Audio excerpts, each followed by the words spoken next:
Rajasthan RT admission के लिए आपको पोर्टल विजिट करना है rajpsp.nic.in। यहाँ पे आपको नीचे जाना है, छात्र ऑनलाइन आवेदन का आपको ये लिंक दिख रहा है, इस पर क्लिक करना है। अगर आप ऑनलाइन आवेदन मोबाइल से करना चाह रहे हैं तो उसके लिए देखते हैं। अगर आप ऑनलाइन आवेदन मोबाइल से कर रहे हैं, सबसे पहले आप वेबसाइट को अपने क्रोम में ओपन कर लेंगे या जो भी आपके पास वेब ब्राउज़र है। उसके बाद से आपको ये 3 डॉट्स दिख रहा है, 3 डॉट्स पे क्लिक करना है। 3 डॉट्स पे क्लिक करके आपको सबसे नीचे जो ऑप्शन मिलता है यहाँ पे सेटिंग्स से ऊपर डेस्कटॉप साइट में ये जो चेक बॉक्स दिख रहा है इसको आप टिक कर लेंगे। इस चेक बॉक्स को टिक करते ही वेबसाइट डेस्कटॉप मोड में ओपन हो जाएगी मोबाइल में। डेस्कटॉप मोड में ऑनलाइन आवेदन मोबाइल से करना काफ़ी ज़्यादा आसान होता है। बड़े आराम से आप अपना ऑनलाइन आवेदन मोबाइल से भी कर सकते हैं। तो चलिए आगे देखते हैं आवेदन कैसे करना है। वेबसाइट के होम पेज पे आप ये वाला ऑप्शन क्लिक करेंगे, छात्र ऑनलाइन आवेदन। क्लिक करते ही ये आपका नेक्स्ट पेज आएगा। इस पे आपको ये ऑप्शन है ऑनलाइन आवेदन के लिए, यहाँ क्लिक करें। पहली बार आप बिल्कुल नया आवेदन कर रहे हैं तो आपको ये वाला बॉक्स क्लिक करना है। उसके पहले हम एक आवश्यक सूचना भी थोड़ा सा देख लेते हैं। सबसे पहला पॉइंट है, आप अपने परिक्षेत्र के अधिकतम 5 विद्यालयों का चयन कर सकते हैं। तो इसमें आप 5 विद्यालय आप चूज करोगे मैक्सिमम। जाति, निवास स्थान, बीपीएल सूची, विकलांगता के लिए सक्षम अधिकारी द्वारा आपके पास प्रमाण पत्र होना चाहिए, क्योंकि फॉर्म भरने के समय इसको अपलोड करना है। इसके अलावा तीसरा पॉइंट है, विद्यालयों में ऑनलाइन आवेदन हेतु सामान्य विवरण के साथ जिला, ब्लॉक, ग्राम पंचायत एवं ग्राम एडमिशन कक्षा का चयन कर डेटा सुरक्षित करना है। डेटा को सेव कर लेंगे। उसके बाद विद्यालयों का चयन करके डेटा को सेव करना है तथा एडमिशन फॉर्म को फाइनल लॉक बटन पर क्लिक करके लॉक करना है। तो ये आगे हम भी देखेंगे आवेदन के समय में। तो चलिए स्टार्ट करते हैं। तो इस पे क्लिक करते हैं। क्लिक करते ही नेक्स्ट पेज ओपन हो जाता है। कौन कौन इसमें अप्लाई कर सकता है उसकी जानकारी यहाँ पे है। दस्तावेज कौन से लगेंगे उसकी जानकारी है। आवेदन का प्रोसेस क्या है उसकी जानकारी यहाँ पे, और चयन प्रक्रिया क्या, लॉटरी का क्या प्रोसेस होगा उसकी जानकारी यहाँ पे। तो इसको आप रीड आउट कर लेंगे। उसके बाद से आवेदन शुरू करने से पहले ये आपको जो चेक बॉक्स दिख रहा है को चेक करना है, तभी आप आगे बढ़ेंगे यहाँ से। तो इसको टिक करते हैं और नेक्स्ट पे जाते हैं।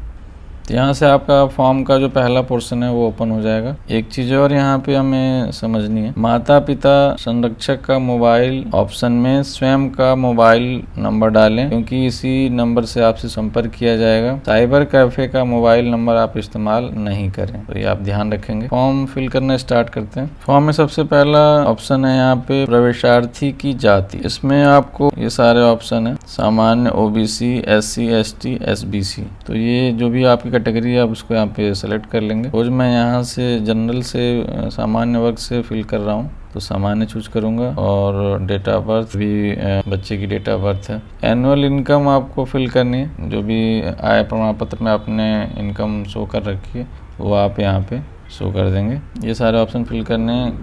अनाथ बालक या बालक के माता पिता या संरक्षक कैंसर या HIV से प्रभावित, हाँ और नाम में आपको यहाँ सेलेक्ट करना है। क्या बालक की माता युद्ध विधवा है, तो ये सारे ऑप्शन आपको यहाँ पे क्लिक करके हाँ और नाम का सिलेक्शन देना है। तो अगर कोई भी इसमें से ऑप्शन में अगर आप सेट बैठ रहे हो तो आप उसको सेलेक्ट कर लोगे, जो भी जिस कैटेगरी में आप आ रहे हो। तो मैंने यहाँ पे सामान्य चूज किया, बाकी सारी कोई कैटेगरी हमने चूज नहीं करी है।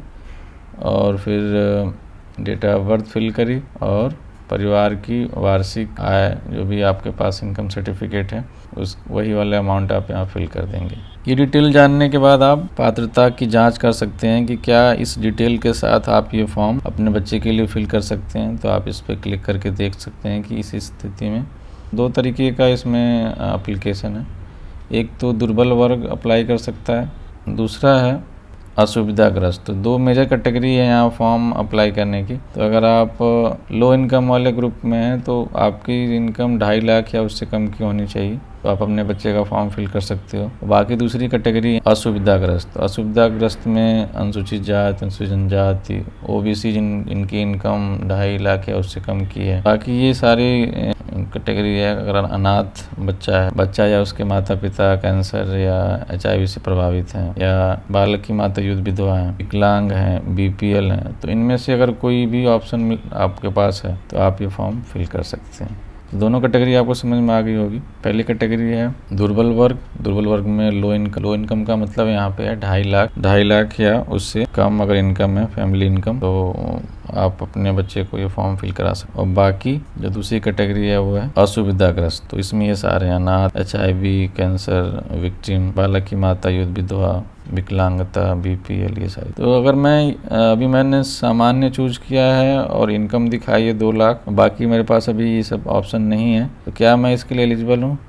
तो मैं यहाँ से चेक कर सकता हूँ पात्रता जांचें। तो ये जैसे आप ये डिटेल फिल करके आप यहाँ पे पात्रता जांचें पे क्लिक करते हैं तो ये आपको ग्रीन मैसेज दे रहा है। इट मीन्स ये आपको बता रहा है कि आपकी डिटेल के हिसाब से बालक RTE ऑनलाइन एडमिशन के लिए पात्र हैं। कृपया क्रॉस इमेज बटन पर क्लिक करके मैसेज बॉक्स बंद करें तथा आवेदन के लिए आवश्यक सूचनाओं का विवरण भरें। आप अपने बालक के आवेदन के लिए पात्र हैं, इसको आप क्रॉस कर देंगे और बाकी फिर आगे का आवेदन कंप्लीट करेंगे। आवेदन का अगला जो पोर्शन है वो कंप्लीट करेंगे। इसी तरह से अपनी आप डिटेल यहाँ जो भी आपकी कैटेगरी सेट हो रही है इसमें वो सारे ऑप्शन आप चूज करके ये फॉर्म फिल करना स्टार्ट कर सकते हो और अपनी पात्रता भी जान सकते हो कि क्या आप अपने बच्चे का एडमिशन करवा सकते हो कि नहीं। सपोज मैं कोई दूसरा ऑप्शन चूज कर रहा हूँ, मैंने चूज किया SC और यहाँ इनकम मैंने कुछ भी दे दी 4 लाख। मैं फिर अपनी पात्रता यहाँ से चेक कर सकता हूँ कि क्या मेरे बच्चे का ये फॉर्म फिल किया जा सकता है कि नहीं। पात्रता जांची, तो यहाँ आप देख रहे हैं यहाँ भी ग्रीन मैसेज आ रहा है। तो अगर मैं OBC में जाता हूँ, OBC में भी अगर बच्चा लो इनकम का है, 2.5 लाख या उससे कम की इनकम है OBC में, और बाकी कोई ऑप्शन आपके पास नहीं है, अनाथ भी नहीं है, HIV की कोई इशू नहीं है, युद्ध विधवा का भी नहीं है कोई ऑप्शन, तब भी आप ये फॉर्म फिल कर सकते हैं। इसमें भी आप पात्रता जाँच कर सकते हैं। OBC कैटेगरी में अगर लो इनकम है, बाकी आपके पास और कुछ नहीं है, तो आप यहाँ पात्रता जांच सकते हैं। तो आप देख सकते हैं कि इस कैटेगरी के OBC कैंडिडेट भी एलिजिबल हैं। ST कैटेगरी के हैं और आपके पास BPL कार्ड है, तो BPL कार्ड आपने हाँ कर दिया। तो जैसे BPL कार्ड आप हाँ करते हो तो BPL कार्ड आपके पास किस टाइप का है, तो 2 ऑप्शन यहाँ मिलते हैं। केंद्र BPL सूची के हिसाब से कार्ड बना हुआ है या राज्य BPL सूची से। तो आप ऑप्शन यहाँ पे जो भी आपके पास जिस टाइप का कार्ड आप यहाँ मेंशन कर देंगे। फिर कार्ड में एक सीरियल नंबर होगा सूची के हिसाब से, तो सीरियल नंबर आप यहाँ फिल कर देंगे और फिर किस डेट में वो इशू किया गया है वो डेट आप फिल कर देंगे। तो सपोज मैं मानव वर्ग का हूँ और BPL कैटेगरी में मैं भरना चाह रहा हूँ, तो मैंने BPL को हाँ कर दिया और बाकी सबको नहीं कर देंगे। और BPL में कोई केंद्र BPL सूची है उसके हिसाब से मैंने क्रमांक यहाँ फिल कर दिया और डेट जो भी इशू डेट है वो मैं यहाँ मेंशन कर दे रहा हूँ। तो जो भी आपके पास कार्ड अगर BPL का है तो आप BPL कार्ड की डिटेल में आप फिल कर देंगे और फिर आप यहाँ से पहले अपनी पात्रता चेक कर लेंगे। तो यहाँ पे शो कर रहा है कि आप एलिजिबल हो BPL कार्ड के हिसाब से। तो ये चीज़ें आपको समझ में आ गई होंगी कि आप जिस कैटेगरी के हैं वो आप अपनी यहाँ पे फिल करके अपनी पात्रता चेक कर लेंगे, फिर आगे का फॉर्म आप फिल करेंगे। चलिए आगे देखते हैं। अगर मैंने अभी BPL कार्ड ऑप्शन लेके फॉर्म फिल किया, डिटेल देखते हैं। यहाँ पे 2 ऑप्शन है। अगर आपने अपने बच्चे का नाम फिल किया है तो यहाँ पे ये कह रहा है कि आधार नंबर अगर है, आधार नंबर आप यहाँ पे फिल कर लोगे। अगर आधार नंबर नहीं है तो आधार नंबर का आपके पास एक पंजीकरण नंबर होना चाहिए कि आपने आधार बनाने के लिए आवेदन किया हुआ है, तो वो पंजीकरण नंबर आपको यहाँ पे फिल करना। आधार रजिस्ट्रेशन की एक स्लिप मिलती है तो उस पर एक नंबर होगा, वो नंबर आपको यहाँ पे मेंशन करना होगा। तो फिर आप अपने यहाँ पे धर्म चूज करेंगे, पिता का नाम, पिता का आधार नंबर है, माता का आधार नंबर, और ये डिटेल आप डाल सकते हैं। ये दोनों एंट्री आप कंप्लीट कर लेंगे, पिता का नाम, पिता का आधार नंबर, माता का नाम, माता का आधार नंबर। बाकी सारी एंट्री अगर बच्चे के संरक्षक हैं तो उनकी आप एंट्री कर सकते हो, नहीं तो छोड़ सकते हैं इसको आप। यहाँ पे फिर एक मोबाइल नंबर चाहिए होगा और एक ईमेल ID चाहिए होगी। ये दोनों डिटेल अपनी आप पर्सनल डिटेल फिल करेंगे। उसके बाद आप अपना डिस्ट्रिक्ट चूज करेंगे। सपोज मैं अलवर से फिल कर रहा हूँ। ये सारा डेटा डमी डेटा है, ये बस आपको समझाने के लिए। ब्लॉक हमने चूज़ कर लिया, ब्लॉक लक्ष्मणगढ़ चूज़ कर लिया, ग्राम और ULB आप चूज़ कर लेंगे। यहाँ पे सपोज मैं नगर पालिका लक्ष्मणगढ़ से फिल कर रहा हूँ तो मैं ये सिलेक्ट कर लूँगा। ये शहरी क्षेत्र है, आप ग्रामीण क्षेत्र में से हैं तो अगर आप जो भी गांव दिखा रहे हैं, जिस गांव के आप हैं वहाँ वो आप ग्राम चूज कर लेंगे। हमने वार्ड यहाँ से चूज कर लिया। पिन कोड के बाद जो भी आपका अपना एड्रेस है, जो भी आप एड्रेस प्रूफ के लिए डॉक्यूमेंट दोगे तो उसमें जो कुछ भी एड्रेस लिखा हुआ है वो एड्रेस आप यहाँ पे मेंशन कर देंगे। मैं अभी कोई भी डमी एड्रेस लिख रहा हूँ समझाने के लिए। इसके बाद से फिर आपको यहाँ पे बच्चे की फ़ोटो अपलोड करनी है। को ध्यान देना है कि आपके पास JPG या JPEG फाइल होनी चाहिए और फ़ोटो की साइज़ मैक्सिमम 20 KB का होना चाहिए या उससे कम का। तो इसको आप जो भी आपके पास ऐप है उसके थ्रू इसको आप कंप्रेस कर लेंगे। अगर बड़ी साइज़ का है, किसी और फॉर्मेट का है तो JPG बना लेंगे। ऑनलाइन कई सारे एडिटर आते हैं। यहाँ ध्यान देना है, इन्होंने पिक्सल साइज़ 525x420 बोला है, लेकिन एग्जैक्टली ये पिक्सल साइज़ डालने पे फॉर्म सबमिट नहीं हो रहा है। तो आप इसमें जो भी अभी करंट साइज़ लेंगे वो लेंगे 400x500 वाली फ़ोटो आप लेंगे पिक्सल साइज़ के हिसाब से। तो ये ध्यान रखिएगा, फ़ोटो की जो साइज़ होगी वो होगी 400x500, तभी ये फॉर्म आपका आगे सबमिट होगा। तो फ़ोटो अपलोड करते हैं। तो अगला डॉक्यूमेंट है वो आपको PDF टाइप के डॉक्यूमेंट आपको अपलोड करने हैं और मैक्सिमम फाइल साइज़ आपको 300 KB की रखनी है या उससे कम की। तो उसके बाद जो पहला डॉक्यूमेंट है वो आपका है एड्रेस प्रूफ, निवास संबंधी प्रमाण पत्र। इसमें कौन कौन से ऑप्शन हैं? आप तहसीलदार द्वारा जारी मूल निवास प्रमाण पत्र अपलोड कर सकते हो, राशन कार्ड अपलोड कर सकते हो, आधार कार्ड यूज़ कर सकते हो, यहाँ पे वोटर आई कार्ड आपके पास हो वो आप यूज़ कर सकते हो, मतदाता पहचान पत्र, DL है ड्राइविंग लाइसेंस वो आप यहाँ पे अपलोड कर सकते हो, उसकी फ़ोटो उसकी PDF बना। बिजली का बिल आप PDF उसकी अपलोड कर सकते हो, पानी का बिल आप अपलोड कर सकते हो। तो ये सारे ऑप्शन यहाँ पे शो कर रहे हैं जिनको आप एज ए एड्रेस प्रूफ निवास प्रमाण पत्र की तरह यूज़ कर सकते हैं और वही वाला एड्रेस आप ऊपर फॉर्म में मेंशन कर देंगे।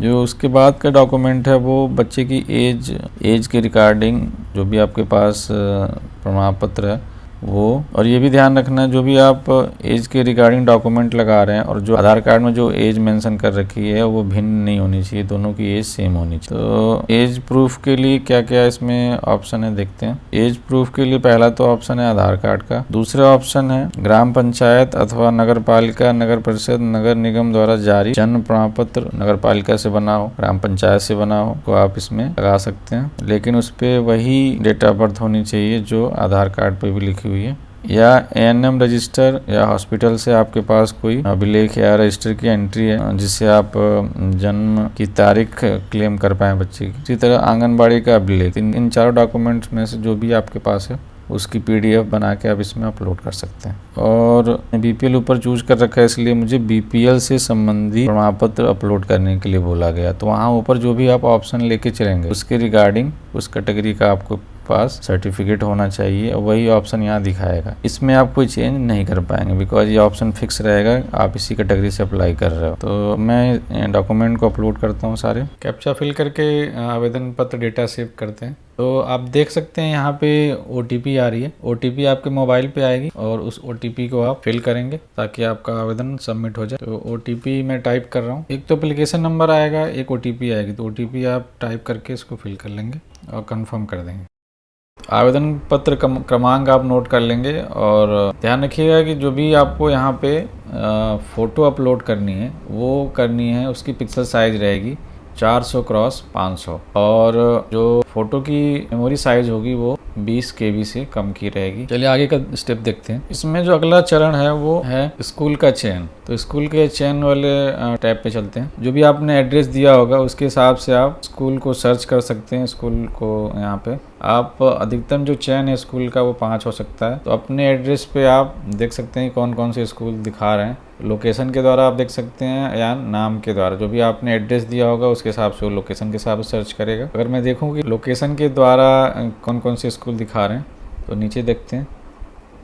तो आपको दिख रहा है कि लोकेशन के हिसाब से इतने सारे स्कूल दिखा रहे हैं यहाँ पे। टोटल यहाँ पे अभी इस लोकेशन पे जो मैंने अभी एड्रेस फिल किया है उस लोकेशन पे 23 स्कूल दिखा रहे हैं। उसके अलावा अगर आपको कोई स्कूल यहाँ पे नाम स्कूल के नाम के पहले 3 अक्षर डालें तो इससे ये सर्च कर लेगा, ठीक है। और वो डाल के आप इसको खोजे वाले बटन पे क्लिक कर देंगे तो आप स्कूल को नाम से भी सर्च कर सकते हैं। स्कूल ने अगर अपनी प्रोफाइल आरटी प्रोफाइल अपडेट करी होगी तभी उसका नाम दिखेगा। ये वो सारे स्कूल शो कर रहे हैं जिन्होंने अपनी आरटी प्रोफाइल अपडेट की और गवर्नमेंट को इन्फॉर्म किया हुआ है। तो इसमें से अधिकतम जो चयन है वो आपको 5 ही करना है। तो इसमें से मैं कोई 5 स्कूल सेलेक्ट कर लेता हूँ। जो भी आप यहाँ पे एज फिल करेंगे तो यहाँ पे जो एडमिशन है वो क्लास फर्स्ट के लिए है और PP3 जो स्टार्टिंग क्लास होती है नर्सरी से पहले वाली क्लास। तो अभी चूँकि एज मैंने 2018 वाली डाली है इसलिए क्लास फर्स्ट के लिए सारे दिखा रहा है। कुछ इसमें हिंदी मीडियम भी हैं और इंग्लिश मीडियम भी हैं। तो जो भी आपको यहाँ पे आपके लोकेशन पे शो करेगा उस हिसाब से आपकी अपनी चॉइस रहेगी, यू कैन ऐड। तो यहाँ हमने कोई भी 5 स्कूल जो हमें समझ में आ रहे हैं उसको सुरक्षित कर लिया, सेव कर लिया, ऐड कर लिया। जैसे मैं 5 से ज़्यादा स्कूल ऐड करने जा रहा हूँ तो ये बता रहा है मैसेज कि बालक द्वारा पहले से ही 5 विद्यालयों में आवेदन किया जा चुका है। यदि बालक इस स्कूल में आवेदन करना चाहता है तो पुराने आवेदन आपको हटाने पड़ेंगे। तो जो अगर आपको लगता है कि नहीं मुझे ये वाला स्कूल ऐड करना है तो अभी आपके पास है मौका कि कोई भी आप माइंड मेकअप करके कि कौन से 5 स्कूल हमें ऐड करने हैं तभी ये फॉर्म आप फिल करेंगे। तो पहले आप लॉगिन करके फॉर्म का पहला स्टेप तो कंप्लीट कर लें, फिर स्कूल जो भी दिखा रहा है तो आप बैठ के डिसाइड कर लें कि किसी स्कूल में हमें करना है। तो उसके बाद ही ये आप सेकेंड स्टेप को कंप्लीट करेंगे। तो उसमें कोई दिक्कत नहीं है, आपके पास अपना एप्लीकेशन ID रहेगी, आखिरी तिथि से पहले कभी भी कंप्लीट कर सकते हैं। अब मैंने स्कूल तो सेलेक्ट कर ली। स्कूल सेलेक्ट करने के बाद जो अगला स्टेप है वो आपको यहाँ पे दिखाएगा आवेदित स्कूल। आवेदित स्कूल में जो मैंने स्कूल यहाँ पे सेलेक्ट किए हैं वो 5 स्कूल सेलेक्ट हो गए। अब यहाँ पे क्या ऑप्शन है, आप अभी क्या दिखा रहा है, पहली चॉइस आपने आदर्श सरस्वती संस्कृत प्रवेशिका स्कूल को मैंने दे रखी है। तो आप चाह रहे हो कि जो मेरी पहली चॉइस है वो 3rd पे चली जाए तो उसका क्रम आप यहाँ से बदल सकते हो। अभी डिवाइन पब्लिक स्कूल को आपको पहले पे ले आना है तो आप यहाँ से इसको पहली पोजीशन पे सफल कर सकते हो। तो अभी यहाँ पे आपको क्या ऑप्शन मिल रहा है, अपनी जो चॉइसेस हैं 5 उनका क्रम आप बदल सकते हो कि पहले पे कौन सा रखना है। तो मैं सपोज सेकेंड वाले को पहले पे लाना चाह रहा हूँ तो मैं ये जो एरो बटन दिख रहा है इसको मूव कराऊंगा ऊपर की साइड में। तो दिख रहा है डिवाइन जो है वो 1st पे चला गया। तो किसी भी स्कूल को आप ऊपर नीचे मूव करा सकते हो और अपनी रैंकिंग आप बना सकते हो कि सबसे पहले मेरी चॉइस क्या रहेगी, सेकंड क्या रहेगी, 3rd क्या। उसके बाद से प्रीव्यू एंड लॉक का ऑप्शन है। प्रीव्यू एंड लॉक तो आपने यहाँ पे देखा है, यहाँ पे डेटा सेव करने के बाद आपको एडमिशन फॉर्म को फाइनल लॉक करना है तभी आपका एडमिशन फॉर्म कंप्लीट माना जाएगा। तो ये आप कर लेंगे। इसमें जो भी आपने चॉइसेस दे रखी हैं उसको आप सफल करने के बाद नीचे जाना है और नीचे जाके आवेदन पत्र सुरक्षित एवं लॉक करें। तो ये ऑप्शन आप क्लिक कर देंगे तो आपका आवेदन पत्र का कंप्लीट सबमिशन हो जाएगा। लॉक करने के बाद इसका आप प्रिंट भी ले सकते हैं। उसके बाद से आप अपनी प्राथमिकता सूची यहाँ पे आपको दिख जाएगी। और 2 जानकारी और आपको समझनी है। ऑनलाइन आवेदन करने के बाद पोर्टल पर भरी गई सूचनाओं को लॉक करके प्रिंट आप ले सकते हैं।